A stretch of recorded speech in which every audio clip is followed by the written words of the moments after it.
തിരുവനന്തപുരത്തെ ബി.ജെ.പിയുടെ നഗരസഭാ councillor, corporation കൗൺസിലറെ arrest ചെയ്തത് കേരളത്തിൽ വലിയ ചർച്ചാ വിഷയമായിരുന്നു. അതായത് കാപ്പ കേസിലെ പ്രതിയാണ്. മാസങ്ങളായി പിടികിട്ടാപ്പുള്ളിയായി നടക്കുന്നു. കഴിഞ്ഞ ദിവസം വീട്ടിലെത്തിയെന്നിറങ്ങിയതിനെ തുടർന്ന് പോലീസ് ആകാശത്തേക്ക് വെടിവെച്ചാണ് ഈ പ്രതിയെ പിടികൂടിയത്. എന്നാൽ അതിനുശേഷം ഇപ്പോൾ ബി.ജെ.പി നേതാക്കൾ ന്യായീകരണവുമായി രംഗത്ത് വരികയാണ്.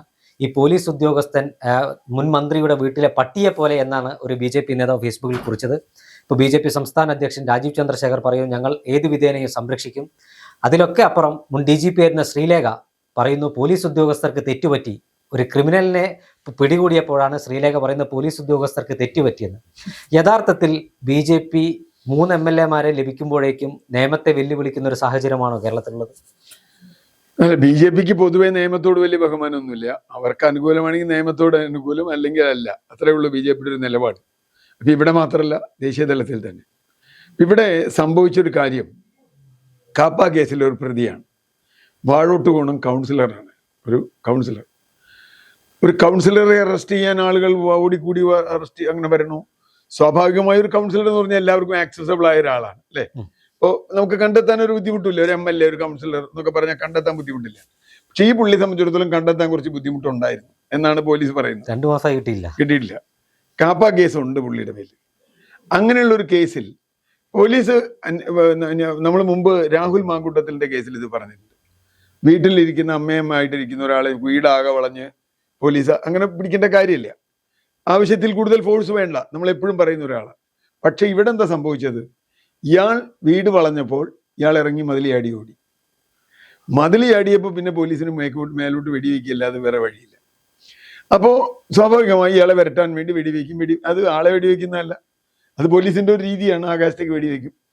അങ്ങനെ അയാൾ പിടിക്കുക എന്തോ അയാൾ ചെയ്തു. ഇവിടെ നിയമപരമായി തെറ്റുണ്ടോ?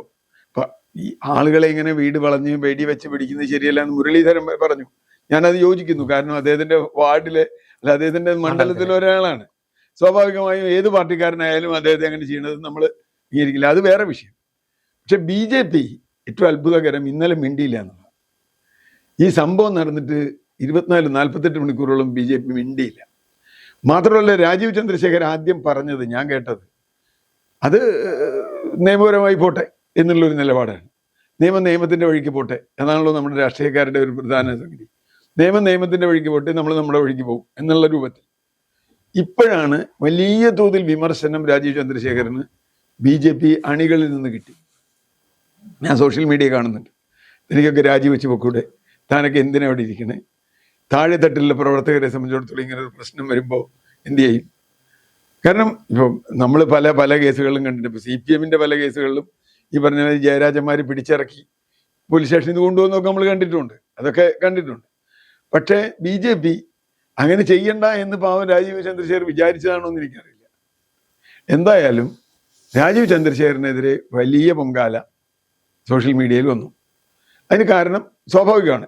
നമ്മുടെ നാട്ടിലെ ഏതെങ്കിലും ഒരു പാർട്ടി, ഒരു പ്രവർത്തകൻ എന്ത് തെമ്മാടിത്തരം ചെയ്താലും ആ പാർട്ടി സംരക്ഷിക്കുക എന്നുള്ളതാണ് ഒരു പൊതു നിലപാട്. അവൻ മറ്റേ സ്ത്രീകളെ ഉപദ്രവിച്ചാലും, മോഷണം നടത്തിയാലും, വേറെ എന്തെങ്കിലും വലിയ അതിക്രമം ചെയ്താലും, ബോംബ് വെച്ചാലും, അവനവൻ്റെ പാർട്ടിക്കാർ വെട്ടിക്കൊന്നാലും അവനവൻ്റെ പാർട്ടിക്കാർ സംരക്ഷിക്കുക എന്നുള്ളത് അത് ജനാധിപത്യത്തിൻ്റെ രീതിയല്ല. ഒരുപക്ഷെ ഈ രാഷ്ട്രീയത്തിൻ്റെ അടിത്തട്ടിൽ നിന്ന് പ്രവർത്തിച്ചു വരാത്തതുകൊണ്ട് അത് രാജീവ് ചന്ദ്രശേഖരന് മനസ്സിലായി ഉണ്ടാവില്ല. അടിത്തട്ടിൽ നിന്ന് പ്രവർത്തിച്ചു വരുന്നവർക്ക് അറിയാം, നാളെ അവനോട് പോയി നാളെ അദ്ദേഹം നിൽക്കുമ്പോൾ വോട്ട് ചോദിക്കണമെങ്കിലും ഇയാൾ തന്നെ വേണം. പിന്നെ ശ്രീലേഖയുടെ കാര്യം നമ്മൾ പറയാതിരിക്കാൻ, ശ്രീലേഖ മുമ്പ് പോലീസ് പുല്ലാണ് എന്ന് പറഞ്ഞിട്ട് അവര് DGP ആയിരുന്ന ഒരാൾ പെട്ടെന്ന് പോലീസ് പുല്ലാണെന്ന് പറയുക, കേരളത്തിൽ മുഴുവൻ ലവ് ജിഹാദ് വിവാഹം നടക്കുന്നു എന്ന് പറയുക, ഇതൊക്കെ. അപ്പൊ അതുകൊണ്ട് ശ്രീലേഖയുടെ കമന്റിന് പ്രത്യേകിച്ച് ഒരു അർത്ഥമില്ല. അവർ താഴെയും പ്രവർത്തിച്ചിട്ടില്ല, മുകളിലും പ്രവർത്തിച്ചിട്ടില്ല, ഒന്നും ചെയ്തിട്ടില്ല. പിന്നെ അവർക്ക് പറയാൻ ഒരു കാരണം വേണമെന്നുള്ളൂ. പക്ഷേ രാജീവ് ചന്ദ്രശേഖർ പറയാതിരുന്ന് ഇതുകൊണ്ടാവും. കാപ്പ കേസിലെ പ്രതിയൊക്കെയാണ്, പിന്നെ പുലിവാലായെങ്കിലും CPM-ന്റെ പോലെ കാപ്പ കേസ് പ്രതിയെ മാലയിട്ട് സ്വീകരിക്കാനൊന്നുള്ള ധൈര്യം അയാൾക്ക് ഉണ്ടാവില്ല. പക്ഷേ പാർട്ടി അണികൾക്ക് അത് പോരാ. പാർട്ടി അണികളെ സംബന്ധിച്ചിടത്തോളം ഇങ്ങനെയായാലും എന്ത് തെമ്മാടിത്തരം ചെയ്താലും സംരക്ഷിക്കണം.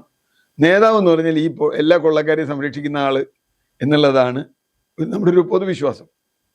അതുകൊണ്ടായിരിക്കും ഇപ്പോൾ പെട്ടെന്ന് കുറച്ച് കഴിഞ്ഞപ്പോൾ ഒരു ബോധോദയം ഉണ്ടാവുകയും അങ്ങനെ ചെയ്യാൻ ചെയ്യും. യഥാർത്ഥത്തിൽ ഈ കേസിനെ അതിൻ്റെ മെറിറ്റിൽ കാണാനാണ് ഞാൻ ആഗ്രഹിക്കുന്നത്. ഇത് ബാക്കിയുമൊക്കെ പോട്ടെ. തീർച്ചയായും പോലീസിന് വിലയിരുത്താവുന്ന ഒരു കാര്യം ഈ വെടിയൊന്നും വെക്കാതെ ഇയാളെ പിടിക്കാൻ കഴിയുമായിരുന്നു എന്നുള്ളതാണ് ചോദ്യം. അത് പോലീസാണ് പറയേണ്ടത്.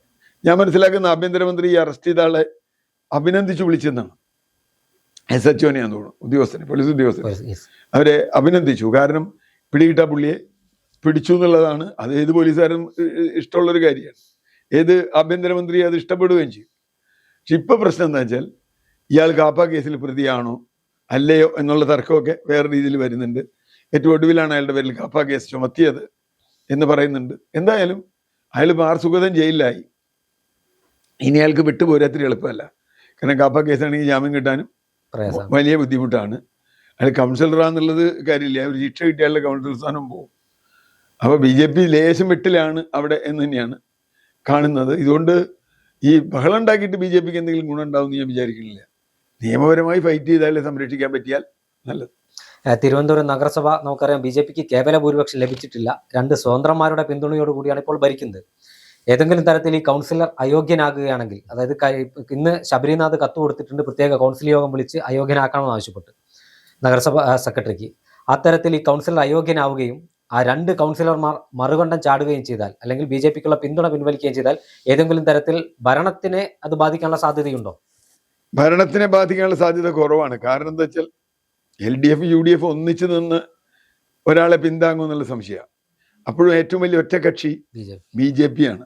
ഇപ്പൊ പാലക്കാട് നഗരസഭ, തൃപ്പൂണിത്തുറ നഗരസഭ ഒക്കെ നമ്മൾ കാണുന്ന ഒരു കാര്യമുണ്ട്. BJP ഏറ്റവും വലിയ ഒറ്റക്കക്ഷിയാവുകയും LDF UDFും 2-3 സ്ഥാനങ്ങളിൽ വരികയും ചെയ്താൽ, ഇപ്പൊ പാലക്കാടാണെങ്കിൽ 2ാം സ്ഥാനത്ത് UDF ആണ്, 3ാം സ്ഥാനത്ത് LDF ആണ്. തൃപ്പൂണിത്തുറയാണെങ്കിൽ തിരിച്ചാണ്, LDF 2ാം സ്ഥാനത്തും UDF 3ാം സ്ഥാനത്തുമാണ്. അവരൊന്നിച്ചു നിന്നാൽ ഒരുപക്ഷെ ഭൂരിപക്ഷം ഉണ്ടാവും. പക്ഷെ ഇന്നത്തെ സാഹചര്യത്തിൽ അതിനുള്ള സാധ്യത വളരെ കുറവാണെന്നാണ് ഞാൻ കാണുന്നത്. ഭരണം പോകാനുള്ള സാധ്യത കുറവാണ്, പക്ഷേ നാണക്കേടാണ്. ഇപ്പൊ നിലവിലെ സാഹചര്യത്തിൽ നമ്മൾ പലപ്പോഴും പറയാറുണ്ട് BJPയുടെ ഒരു സംഘടനാ സംവിധാനം, അതായത് കണ്ണൂർ ജില്ലയിലൊക്കെ നമുക്കറിയാം ഒരു കാലത്ത് CPM-ഉം BJP-യും നേർക്കുനേറുള്ള സംഘർഷവും ഒരു കൊലപാതകവും എല്ലാം. എന്നാൽ ഇടക്കാലത്ത് അതെല്ലാം നിലച്ചിരുന്നു. പക്ഷെ കണ്ണൂരിന് പകരം ഇപ്പോൾ ആ ഒരു തരത്തിലേക്ക് തിരുവനന്തപുരത്തെ BJP മാറിയെന്ന് CPM നേതാക്കന്മാരടക്കം പറയുന്നു. അതായത് തിരുവനന്തപുരത്തെ BJP അക്രമത്തിന്റെ ശൈലിയിലേക്കും അവർക്ക് സംഘടനാപരമായി കുറച്ച് വളർച്ച ഉണ്ടായിട്ടുണ്ടെന്നൊരു യാഥാർത്ഥ്യമാണ്.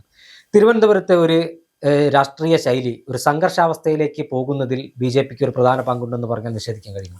ഒരിക്കലും നിഷേധിക്കില്ല. കാരണം BJPക്ക് നല്ല പങ്കുണ്ട്. അവിടെ പങ്കുണ്ടെന്ന് പറഞ്ഞാൽ സ്വാഭാവികമായും അവിടെ ഈ കൈക്കരുത്തിൽ എപ്പോഴും CPM വളരെ മുമ്പിലായി. ചാലയും അതുപോലെയുള്ള കുറേ പ്രദേശങ്ങളാണ്. അവിടെ CPM-നെ തോൽപ്പിക്കാൻ ആർക്കും കഴിയുമായിരുന്നില്ല. ഇടക്കാലം കൊണ്ട് BJP ആ പ്രദേശങ്ങളിൽ കടന്നു കയറിയിട്ടുണ്ട്. ഈ പവർ പോകുന്ന സ്ഥലത്തേക്ക് പോകുന്ന കുറേ ഗുണ്ടാ സംഘങ്ങളുണ്ട്. അവർ കുറേ പേർ BJPയുടെ കൂടെ പോയിട്ടുണ്ടാവാം, ഇല്ല ഞാൻ പറയുന്നില്ല. അങ്ങനെ വരുമ്പോൾ BJPക്ക് ഇനി അവിടെ വളരണമെങ്കിൽ സംഘർഷം ഉണ്ടായേ പറ്റും. അത് ഏതെങ്കിലും തരത്തിൽ വർഗീയ സംഘർഷമാവാം, രാഷ്ട്രീയ സംഘർഷമാവാം. പക്ഷെ കണ്ണൂരിലെ പോലെ അവർക്ക് അങ്ങനെ കിട്ടിക്കൊള്ളുന്നില്ല. കാരണം തിരുവനന്തപുരം ഒന്ന് തലസ്ഥാനമാണ്. പിന്നെ ലോ ആൻഡ് ഓർഡർ കണ്ണൂരിലെ പോലെ അല്ല, ചിലപ്പോൾ കുറച്ച് സ്ട്രിക്റ്റ് ആവും. അത് എനിക്ക് തോന്നുന്നു ഈ ഒരൊറ്റ സംഭവം BJPക്ക് കൊടുത്ത ഒരു സിഗ്നലാണ്. വല്ലാതെ കടന്നുപോയാൽ വെടിവെക്കണി ഞങ്ങൾ മടിക്കില്ല എന്ന് പറയാനുള്ള ഒരു സിഗ്നലായിട്ടാണ് ഞാൻ കാണുന്നത്. അതുകൊണ്ട് BJPക്ക് കണ്ണൂരിലെ പോലെ BJPക്കും പറ്റില്ല, CPM-നും പറ്റില്ല. അങ്ങനെ ഒരു രാഷ്ട്രീയത്തിലേക്ക് പോകാൻ അവർക്ക് പറ്റുമെന്ന് തോന്നുന്നില്ല. പക്ഷേ അവർ ശ്രമിക്കുമെന്നത് സത്യവുമാണ്.